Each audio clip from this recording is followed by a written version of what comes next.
I think before we start, we're all Chelsea fans here. We all have our own opinions. We all have our own feelings towards what's been going on, and we'll just have to respect and agree to disagree with whatever we say. I think that should be stressed. Except for you and me, Collins. Yeah, no, you can fuck right off, Matt. Yeah, exactly. I think it's only fitting to start this episode off just with a big, deep sigh, because, oh man.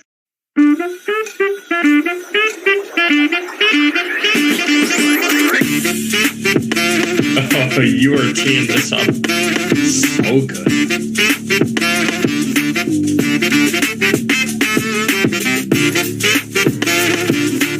Enzo, to me, looks like a more agile, basically a young Chess Fabregas. It's a Rolls Royce, man. Gotta sell it.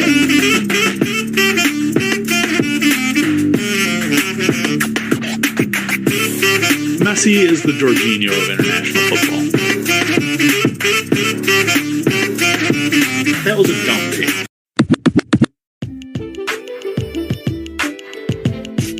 The flag stays down! Welcome to another episode of the Flag Stays Down podcast. We're in February 4th. Chelsea lose 4-2 on 2-4. It's written in the stars, boys. But it's been a hell of a weekend. But we'll start with the full house. We got Parker and we got Matt. Got myself, Andy. Parker, how you doing? Just dandy. In England, it's they do the date the opposite way, so it is. Yeah, exactly. No, everything's good. I was just excited to have a full 2 weeks in my own home without traveling for work, which doesn't happen all the time, and that's always fun, and having a couple weekends at home. So aside from the not so great, you failed to mention we lost 4-1 earlier in the week too, Colin. So losing 8-3 on aggregate in the week, it kind of sucks. It feels like the fan base is kind of reaching that inevitable breaking point. So it's always a tough time, but personal stuff, life stuff, it's all fine and dandy. It's all good. Made a nice fun steak dinner tonight, so I felt like I was in the kitchen just about all weekend. Did some meal prep, and I just like I said, when I've got a little bit of time to kill, that's kind of how I like to spend the time. So it's been a pretty decent weekend. Kick it to you, Matt. How you been, man? Been very busy with work. A lot of stuff has transpired at work in the last couple of weeks, so just a little bit busier than I would like to be. But aside from work and whatnot, it's a good weekend. I had my son all weekend. My wife was working, so it was just me and the little man from sun up to sundown. So it was great. My parents came over just to kind of spend some time and kind of keep me company. Just help out where they could, give me a little bit of time just to do some stuff around the house too. So no, all was good. My son graciously slept during the Chelsea match, so I was actually able to watch pretty much the whole thing uninterrupted. So it was outstanding. I just wish he had picked a different game to allow that to happen. But hey, can't win them all. Also, one side note, I'm getting feelings that February could end up turning into, as Two Chains would say, never wary. It doesn't look optimistic right now, so I'm hoping that's not the case, but it damn sure looks like it. Collins, how was your weekend? Started good. Got Aiden out of the house with one of his friends, and so that meant date night for the wife and I. Went to a nice steak dinner. Parker, I didn't make the steak like you, but went and enjoyed one. So that was fun. And then, man, today has just been shit show. As you guys can tell, I can't seem to get my hair to fucking sit down. I nicked my mustache shaving, and so now I had to shave it all. And it's the first time I've been baby faced in probably a year. I had to watch that garbage and do my longest run of the year so far. So it's been a day. We'll say that. Cheers to the long run. Even if he was fueled by anger and spite for our team, I mean, getting out there and doing an hour plus run is it's an accomplishment to cheers to. So congrats on that. Appreciate that. All right. Well, let's have a little bit of therapy session. Let's talk about this rough week that was. Yeah, Parker, as you mentioned, 4-1 to Liverpool. That loss at Anfield. And then today, as I mentioned, 4-2 loss at home to Wolves. Wolves complete the double on Chelsea for the first time since 1979. Just keep setting records. It's amazing. Before I go into my little Pod After Dark rant here, do you guys have any thoughts from the week? Any thoughts on these two matches? You're on mute, Matt. First, go ahead. You're the one that watched both.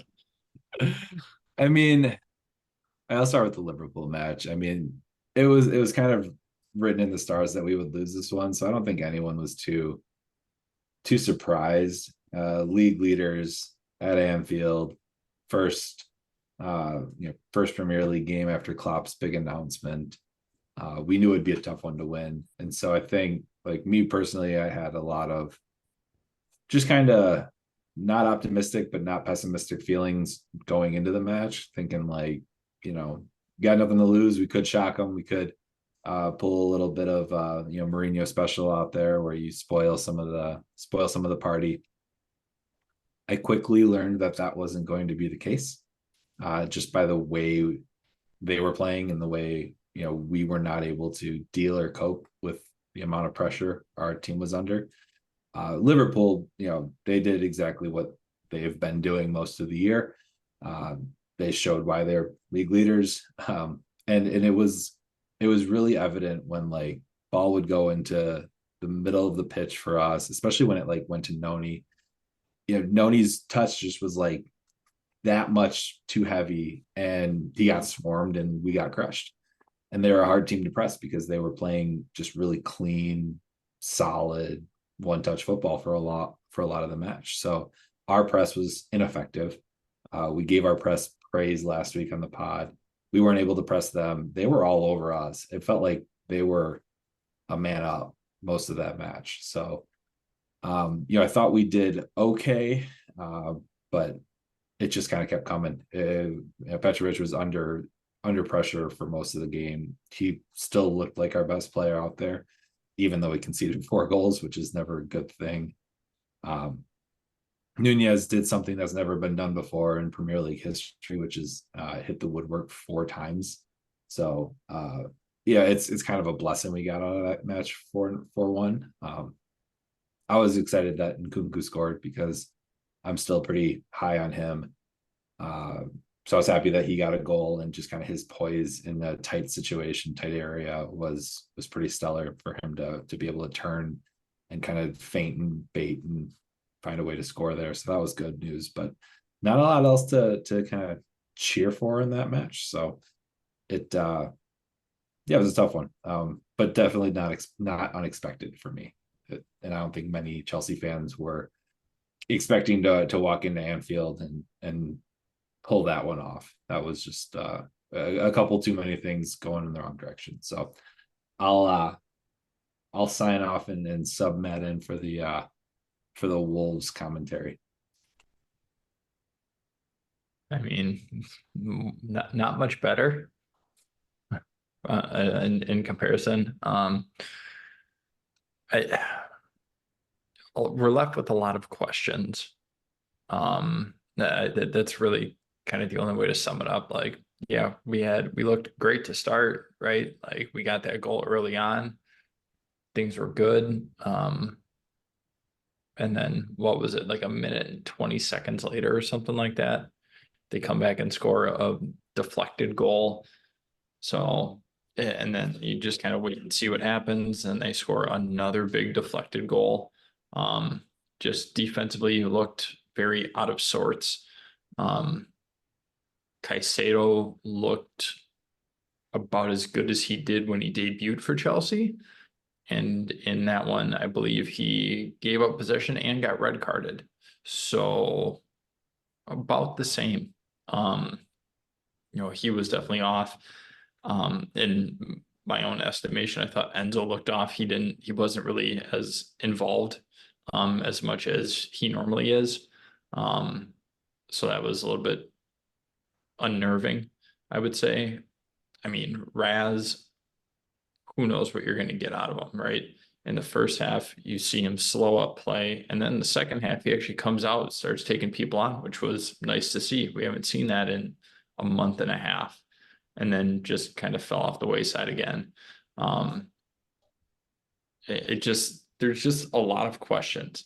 And then you start to maybe think that there's a way back, and then again, just sloppy defensively. And then Nico misses a great opportunity. I will give him the benefit of the doubt on this one. I will chalk it up to jet lag, even though he's been back in London for a few days. I will chalk it up to jet lag because of AFCON. But just overall, I thought it was just a bad performance. Maybe it was just everybody had a bad day on that particular day. If that's the case, fine. But I don't know. They're definitely, like I said, just a lot of questions. And just kind of where's this team at and where can we possibly go? Yeah, lot of questions. And what is troubling is that the people physically in the situation, manager, captain, vice captain, don't have an answer and have vocalized that they don't have an answer. Ben Chilwell today in the post game mentioned that, Wolves just wanted it more. They had more desire. They were in on the 50-50 challenges. They were running more. They were doing this. They were doing that. I'm sorry, as vice captain and with Reece James out, making you the captain, isn't that your responsibility? If the manager's not getting the team fired up, making the team want it, isn't that then your responsibility as a captain to get the guys fired up? We saw it all the time with Dave. When Dave was here, we saw it with John Terry. We've had leaders in the past. Ben Chilwell is not. He hasn't shown me that he's a leader, and it's sad because he's the third, fourth oldest guy on this roster, I think, behind Raz and Silva. So it's just one of those things that boggles my mind. And Poch said midweek that this is a meritocracy, and that's why Mudryk isn't playing, because he hasn't shown it. And Raz hadn't shown it either. I agree that second half he looked better, but he's not 350,000 pounds a week good. I would rather watch Mudryk learn on the job and fail than watch Raz go out there and dribble past two people a game to earn his paycheck. Matt, you're right. There are a lot of questions, and there are no answers at the moment. Like, I hear you on the Mudryk versus Sterling thing, but to me, they're both equally shit. I get that one's younger and one has probably a higher ceiling for Chelsea, but Mudryk has been horrible, and at least I felt like Raz could have potentially scored. He had that really, really golden opportunity that was really well worked. I think Chills chipped a ball back to him and he dragged it wide. That was painful. But I saw the same thing, not the same thing. I saw a similar situation happen against Liverpool where a ball got crossed into Mudryk and he's one-on-one in the middle, at the top of the box, and he skied it damn near out of the stadium. So like I'm 50-50 on them right now. Like I don't care who plays because they've both been terrible, especially recently. They've both been just absolutely terrible. So splitting hairs here. Like I think what we're figuring out is like a lot of our guys ain't it, right? Just ain't it, and aren't playing up to it. If they are it, they're not playing to the top of their abilities. I think mood or feeling in that clubhouse has to be pretty drab, right? It can't be a fun clubhouse to want to be a part of right now. Well, for us as just looking at it as fans, when was the last time we strung together 2 games where you left those games feeling really positive, feeling like, wow, like we're turning a corner here? Does preseason count? Asking for a friend. I was looking through our fixture list, and I could go back to the 4-4 City game and beating 9-man Tottenham. Outside of that, it's been real spotty. I mean, even the 6-1 win over Middlesbrough, like I will put that one aside because that's a mid-table championship team. Like we should be doing that. But we lost to them in the first fixture.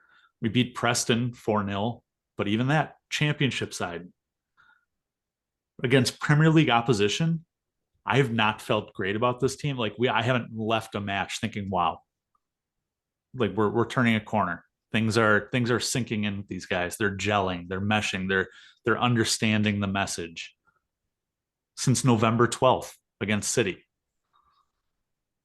That's a long time. That's a lot of games and a lot of suck. And so, boys, that's gonna segue me into my little rant here. Pochettino needs to be gone. I'm done with him. I was telling you guys pre-pod that this match was an unforgivable one for me. I understand losing at Liverpool. I understand a 4-1 loss in Jurgen Klopp's first Premier League game at Anfield since he announces his going away tour. And Liverpool are league leaders. That's fine. 4-1. There should have been a response today. Not necessarily a result, but a response. Gave up the early goal, and then this is the one thing I agree with Ben Chilwell on. They lost control of the game at that moment. Wolves scored. That was it. And like I said, going back to November 12th, it's been very lackluster. If we're gonna believe in what all the reporters are saying and all the beat guys are saying, that Pochettino is going to be based on growth of this team, where has it come? Where is the growth? Robert Sanchez, we've talked about pretty extensively, just starting at the goalkeeper position. But he never really figured out his distribution. Jordi Petrovic, small sample size. I'll still put him in the small sample size, and I didn't know much about him going into the year. Defense, who's a player who's gotten better? Ben Chilwell has gotten significantly worse. Disasi has looked shaky since the start. Badiashile is terrible at this point. Thiago Silva's getting old. I'm not going to chalk that up. And Malo Gusto has regressed. In the midfield, you've spent $250 million, and Enzo and Caicedo have not seemed to have gelled. They've not seemed to have grown, right? In the attack, who's getting better in the attack? Matt, you mentioned Nico Jackson missing a sitter, absolute sitter today. He's been our best scorer outside of Cole Palmer, but I wouldn't say he's gotten better. Raheem Sterling has gotten worse. I said he's just collecting a paycheck at this point. And we still can't figure out what's going on the right. Noni Madueke, what's he doing? Cole Palmer is okay out there. He's better centrally. Where is the growth on this team? it boggles my mind that you bring in a team of all youngsters and you hire a manager to come in and let that, nurture that growth with them. And we're seeing most of them regress. What is he instilling? What are they working on? What kind of tactics? I still don't know what we're supposed to be doing out on the pitch other than passing the ball around the outside for 70 minutes a game. Everything is too slow. And this is something I noticed today, especially during the Wolves game. You look at the successful clubs. You look at Arsenal. You look at Liverpool. You look at City. You look at Real Madrid, Barcelona, Bayern Munich. They all have various different forms or systems that they're doing. Counterattacking or tiki-taka or gegenpress. All of that is about speed, quickness, quick reactions. We are so slow. Pochettino had a preseason. Graham Potter did not have a preseason, and I'm not bailing out Graham Potter here whatsoever. Pochettino had a full preseason to work with these guys. And he's now had 7 months of this season, damn near 2/3 of this season, to work with these guys on this, and no European football in the middle of the week. Even more training days.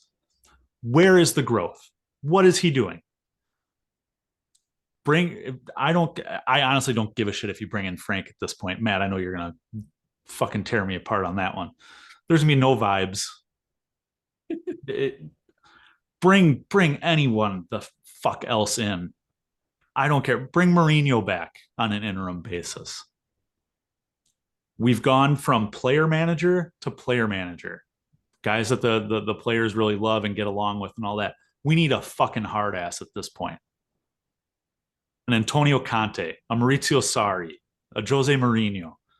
Somebody to drill these guys and make those tough calls of, oh, you're not fucking good enough. Because right now, we're in shambles.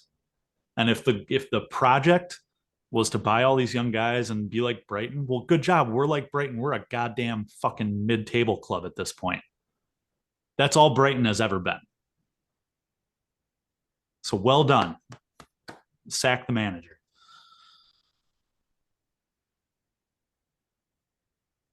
Matt, you want to take this one, or do you want me to? Go ahead. I'll fill in the blanks. I hear you, man, and I'm not here to debate nor fight you on a lot of what you said. I'll clear the air just by saying that.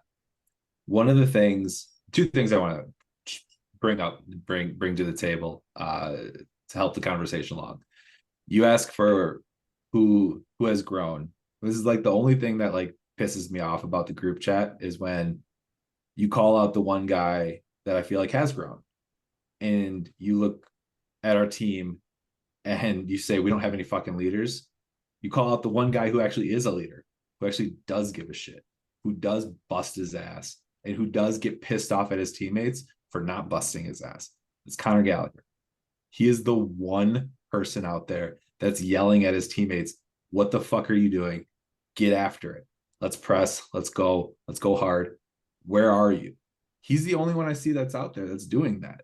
And so for you to call him out, I'm like, what are you doing? Why are you calling him out? Like, he's the one guy I wouldn't call out. And he didn't have his best game today, sure. But he's the one guy I wouldn't call out. I would call out everyone else on the team except Petrovic. Everyone else had a shit game. Like, everyone else played really bad. And he's consistently been one of our best players. He's consistently tried to lead this team. He's consistently given a shit and at least done what we want him to do. So I'll say that. And then the other thing I'll say is it's a comment I heard during the commentary today, which is if you want to bring young guys into the Premier League, having 2 or 3 of them around a seasoned group of veteran leaders, you have the ability to do that. You have the ability to hide some of that error, hide some of their inexperience, and foster a successful look at me kind of this is how we run things, this is how things go sort of leadership style around that. And you give them an environment to foster, right? Or environment that allows them to get growth in. I think you're seeing a regression, but through learning. So it doesn't look like these players have gotten better year over year. And I get that, but they're learning.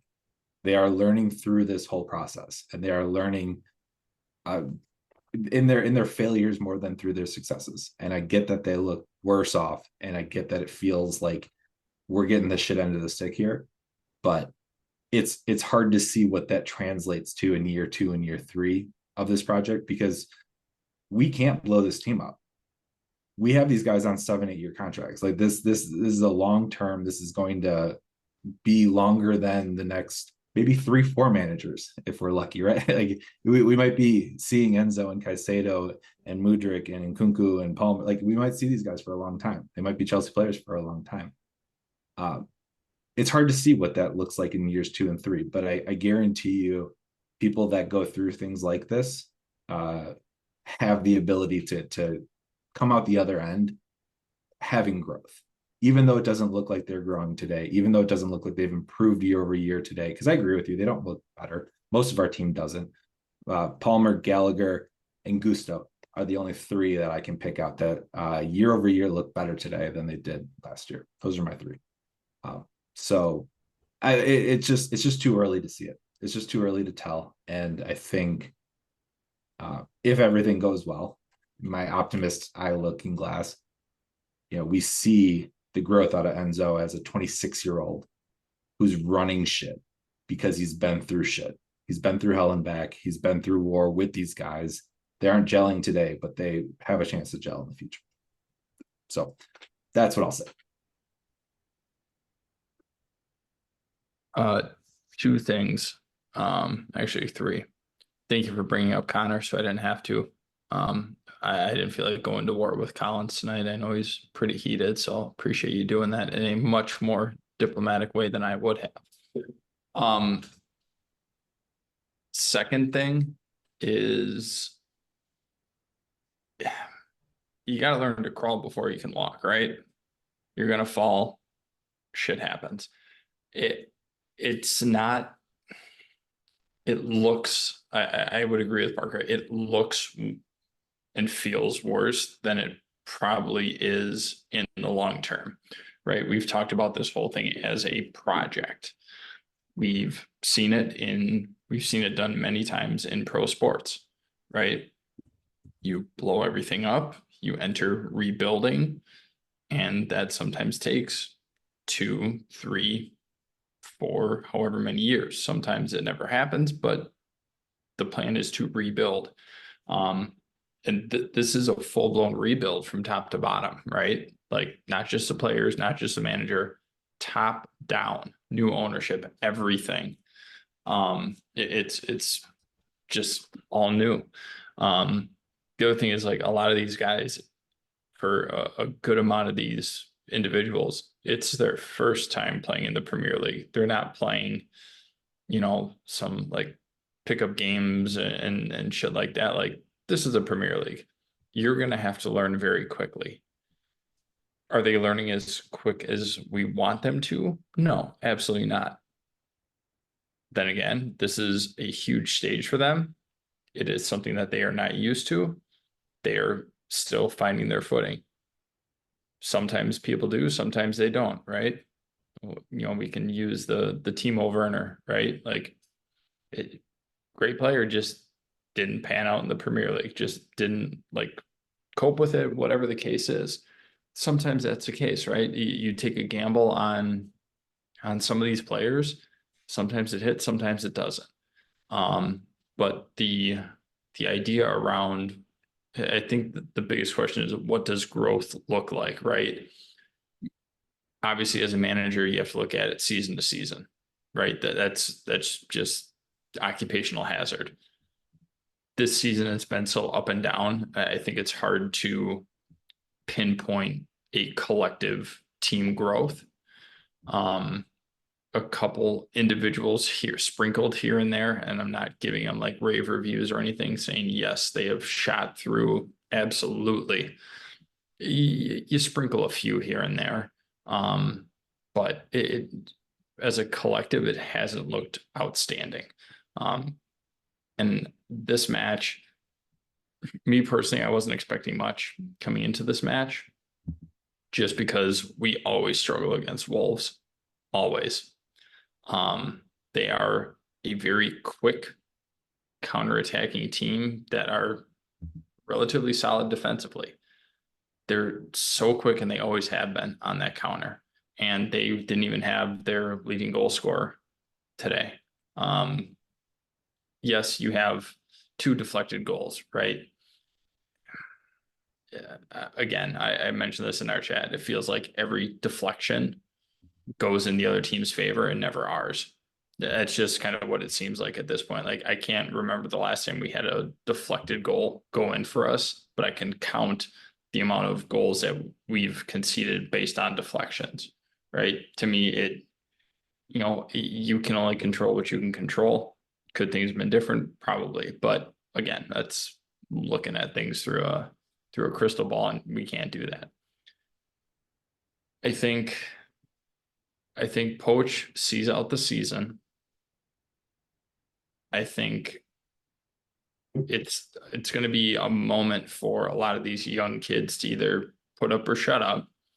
And then I think, Collins, to your point, if we do get that new manager that is more tight-laced, just kind of like, here's how it's going to work. You either do it or you're not playing. That hard-nosed Diego Simeone type, that Antonio Conte type, right?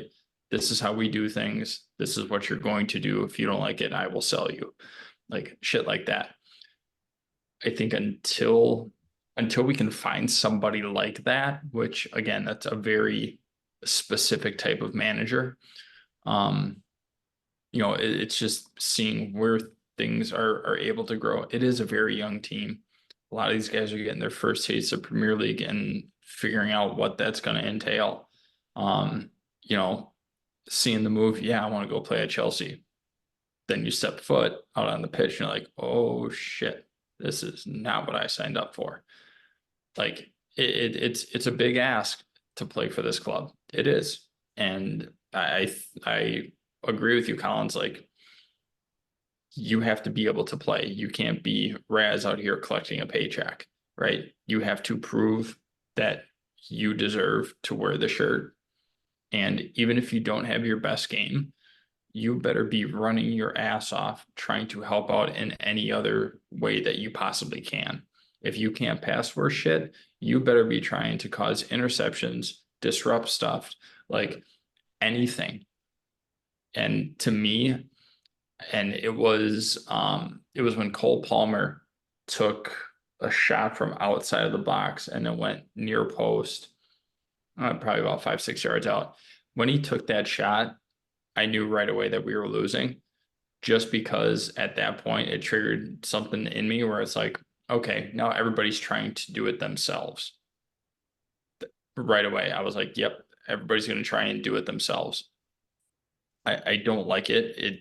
To me, we're at a point right now where it is a lot of very talented individuals. A lot. Maybe 2 or 3 teammates. And that's tough. Doesn't matter. I don't care who you are as a manager. Like, when that's the dynamic, when you have these young players and things like that, everybody's got their own certain way that they want to play. It's tough. And trying to change them into something that is outside of what made them who they are is different, right? It's tough to do. It's a tough ask. Some people can do it, some can't. The third thing, just to wrap it up, just because I can, just vibes from here on out, man. Just vibes. Fuck you. No, and I understand that it's too early to do the year over year, progress check kind of thing. But we're on the same number of points that we were through the same amount of match days last year. The team hasn't improved. Actually, I think we're one short of last year. We're in the same position on the table. There hasn't been improvement. And I know we were supposed to do away with this, but this is Chelsea. There is a standard. And if you spent fucking $1 billion You need Europe. We're going to be in Everton territory. It is my fear if we don't make Europe, and I'm not confident of winning the Carabao Cup. I think we get knocked out of the FA Cup next week, and I think our opportunity of qualifying through the league has now passed. We were within 4 points just a couple weeks ago, just like last year. We were within a couple points of Spurs, and that whole run, and then we lost about 7 games in a row with a more talented squad. I forgot to mention this in my rant, but I think my opinion, if Pochettino is sacked, Winstanley and Stewart need to go with him. I understand the going for youth. But yeah, as you guys had mentioned, you need to bring youth in a group of veterans with some leadership there. So it seems like these guys were just out there playing FIFA or playing Football Manager. Because this is exactly how I play FIFA, right? Sign all the 17, 18, 19-year-olds, sign 50,000 South Americans, and throw them out there and let them grow. But there's no consequences for me. All those fans are just virtual. They're going to be jumping around Stamford Bridge regardless of what I do. But this is the real world.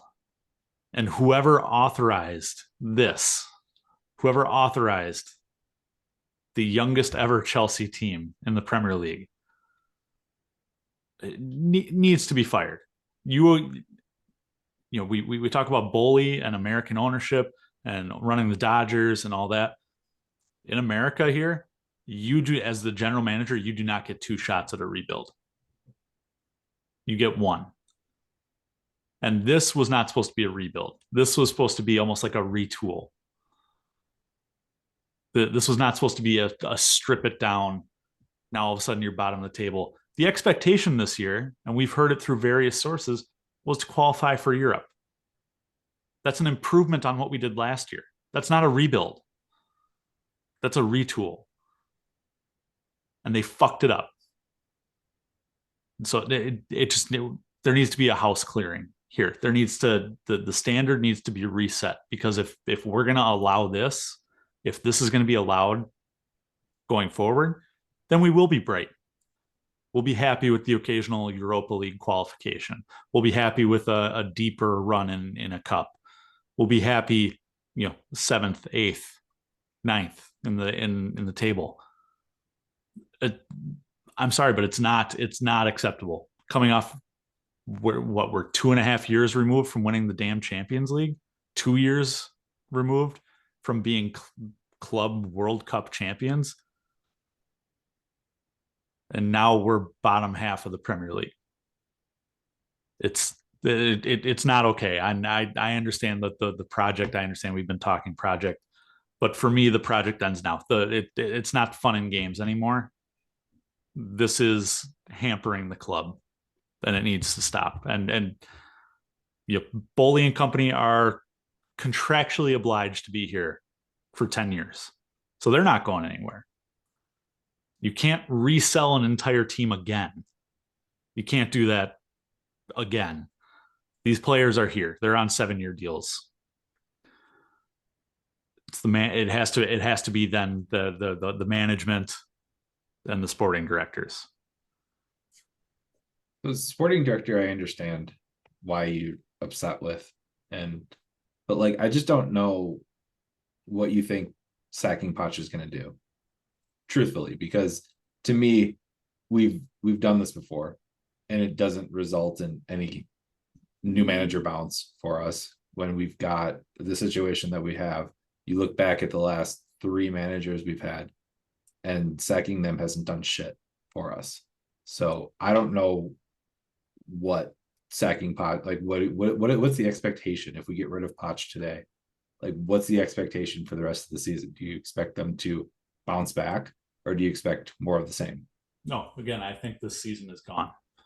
But I'm against an interim manager, and I read you guys the report from Felix Johnson that they have a short list. They want to avoid the interim manager if they sack Poch. That's good. That's more time for this new manager to come in and instill what he wants to instill. And it has to be instilled.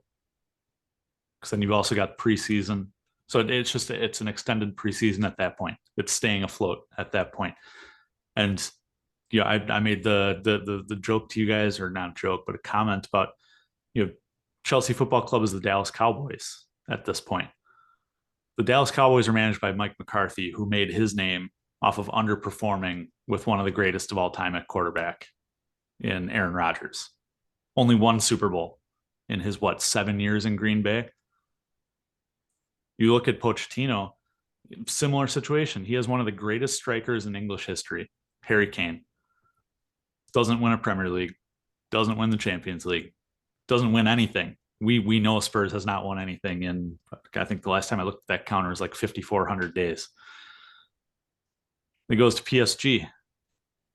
You legit have one of the greatest of all time in Mbappe. You have Lionel Messi.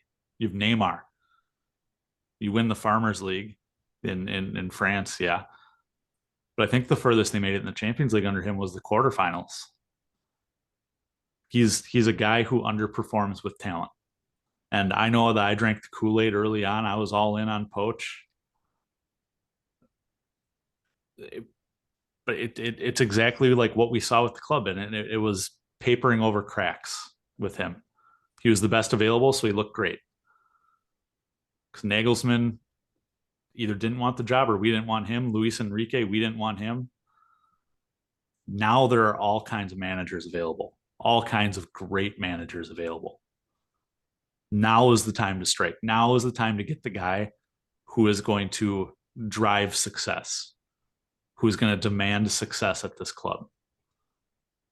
Not a guy who is sitting there today in his post-game presser saying, I'm sorry. If you're sorry, then fucking do something about it. You're the manager of Chelsea. I don't want to hear your apology. I want you to show us. I want you to show us your apology. So if it's up to me, he's gone. He's gone right now. But I think they're going to do their due diligence. The owners are. I think they're going to put together a list. And so I think Poch has maybe 1-2 games left. And I think you have to impress if you're him.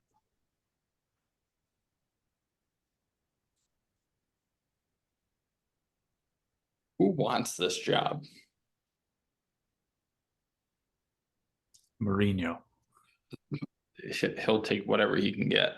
So that's my biggest question is, with everything that we're seeing, right? Everybody knows what we're doing or what we're trying to do. You bring in Pochettino. He has his preseason. It's not panning out the way that we had hoped that it would. You start going through this cycle again of Chelsea managers and running through them every 6 months, a year, 18 months. Pick whichever one, depending on the manager.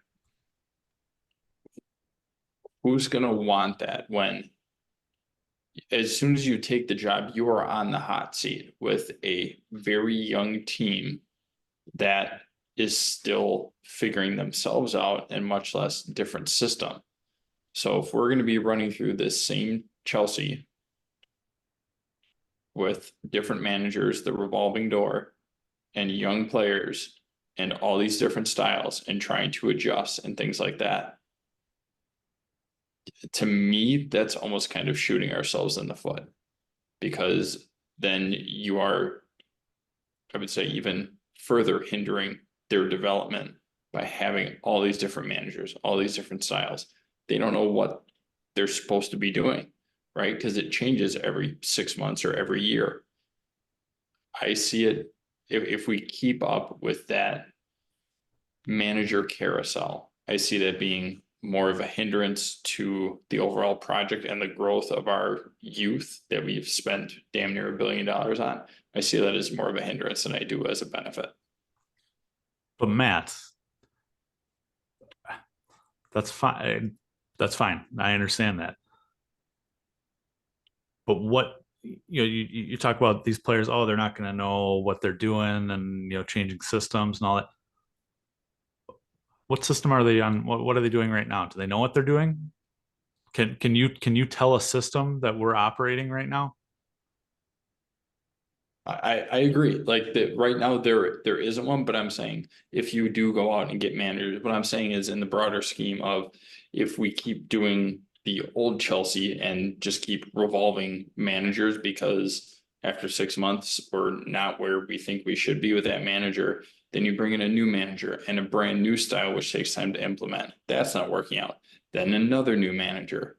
That's the thing I'm saying is if you keep throwing all these different styles and systems and everything like that at these young players who are trying to get better, it's going to hinder them more than it's going to benefit them. I agree. I don't know what kind of system we have right now. I couldn't tell you if my life depended on it. All I'm saying is if you do look at it from the flip side of, yes, you have a manager with a system not panning out. Then you go to a different manager with a different system. Nah, didn't work. Then you got another new manager with another new system. Nobody's going to know where to play, right? To me, it's almost like we'd be in the same position that we are now with people playing out of position because the previous manager thought they'd be great in this spot, but they're actually better in this spot. I feel like it just causes more confusion and more hindrance on their growth. See, but I think that this is the complacency I think is occurring at the club is that exact thought process. Is, well, it's got to be at least a year, right? And we'll reevaluate at the end of the year. And we want them to go past that.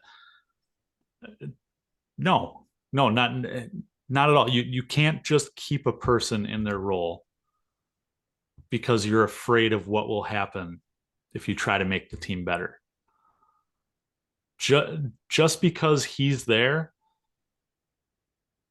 and we're not being relegated at the moment doesn't mean that he needs to stay there.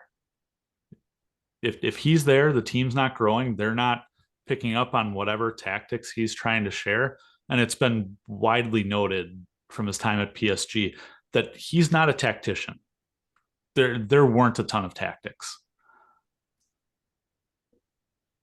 Why keep him there when there are better options? You should never be afraid of going for the better option. Sure. No, so I completely agree with that.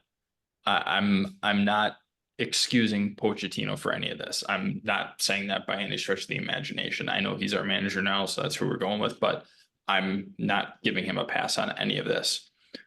What I'm saying is I'm going to call it the old Chelsea standard where, okay, we're sixth and we're, as an example, we're sixth or seventh by winter. Nope, not good enough. Sacked. Bring in a new manager. Like that kind of mentality, it can't be that quick fire this early with this young group. That's what I'm saying. It can't be that rapid fire with this young group. If we're talking about, more experience, I would say 24 and up. So give some of these kids a few years. If we're talking 24, 25 years old, then yeah, their experience. If they're not doing shit or the manager's not getting shit done, then yes. But this early on in this project, I think it's going to be a detriment if we fire up that manager carousel this early. So I don't want to, it basically me saying I don't want to set the precedent of this so early with all this young talent that we have trying to find their place at Chelsea. And not just the people that are on the pitch. I'm talking about the rest of the youth that is out on loan. Them too. I understand improving the club. I'm all for it. Like, by all means, if we can improve the club, I'm all for it. Firing up that coaching carousel, I think at this point with the team that we have and the age, I think it's too soon. Am I saying that Pochettino needs to stay for 2 years? No, not at all. But we better make damn sure that we have somebody lined up to take over and understands what we are asking of them. That's my only thing.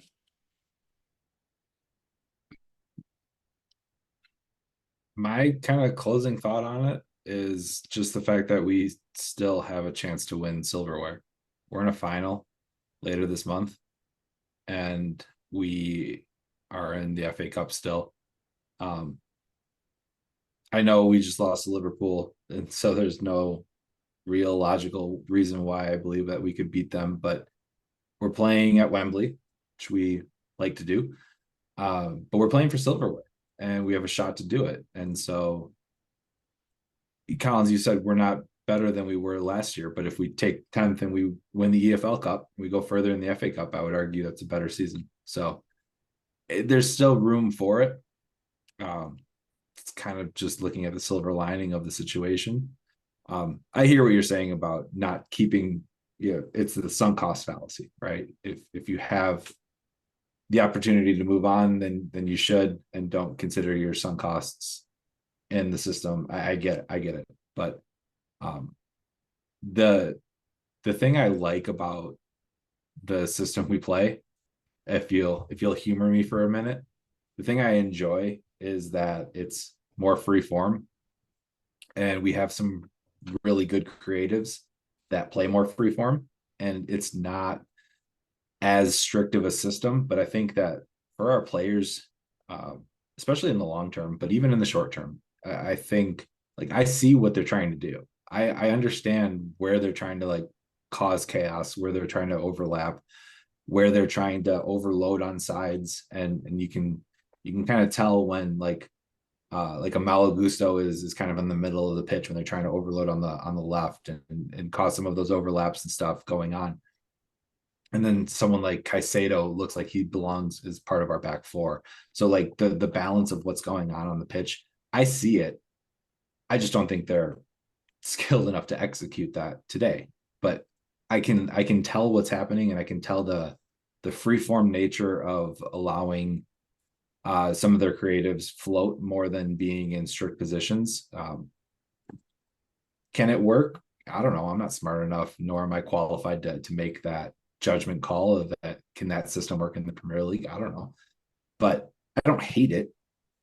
I think we play a structured system, free form, with a high press to win the ball back early, and pray to God that the other team doesn't have the opportunity to break, because if they break, then we concede. Like, that's kind of our system right now, if I were to try to sum it up. And right now we don't score enough goals for that system to be viable. If we want that system to be viable, we better be putting in 2.3 goals per match. So otherwise we're kind of screwed.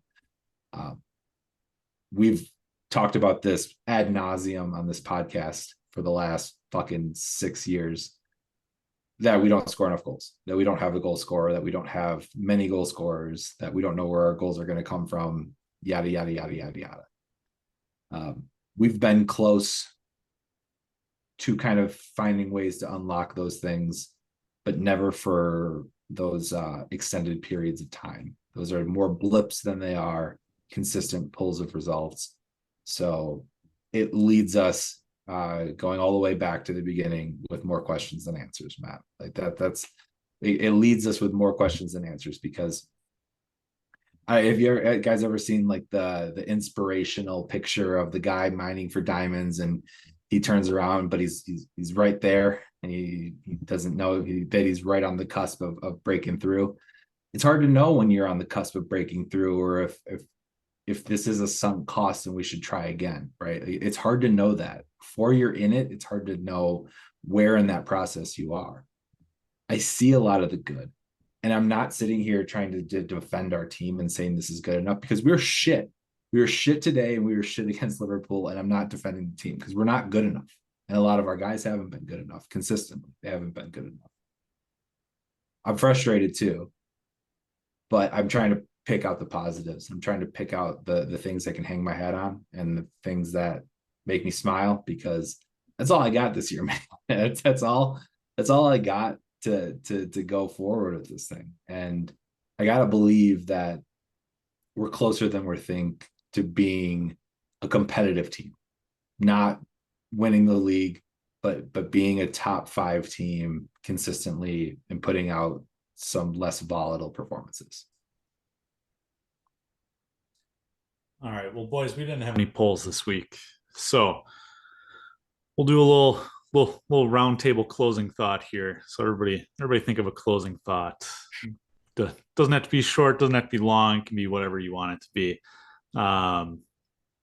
Just as an example, mine is play David Washington. You got rid of Broya at the end of the market. You didn't bring in a striker. Pochettino has come out this week and said Washington is good enough to be in this squad, and then he doesn't even make the match day squad for either of the last two.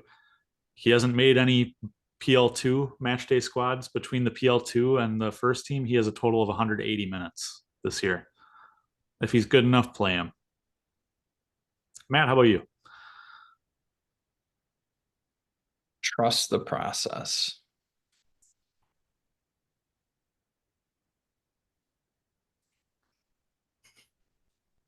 Parker? Yeah. Mine is around a player, but I think if we figure out a way to unlock Nkunku, because we tried that for like the first 7-8 minutes of the match against Wolves, and I really liked what we saw in getting him into some advanced positions with the ball at his feet.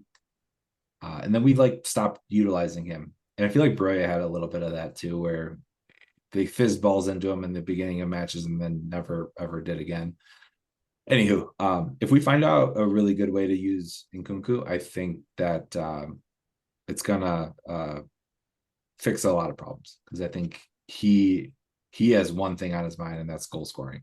And I really like his attitude towards goal scoring. All right. Well, like I said, we didn't run any polls this week, but make sure to check us out on X at Flag Down Pod. We usually do a poll or 2 polls after every single match. Maybe we'll start that again this week when I'm not so crabby. But boys, it's been a week in the world of Chelsea, and what was it that Matt, you always say there's always next week? There's always next week. All right. On that note, cheers, boys. Cheers.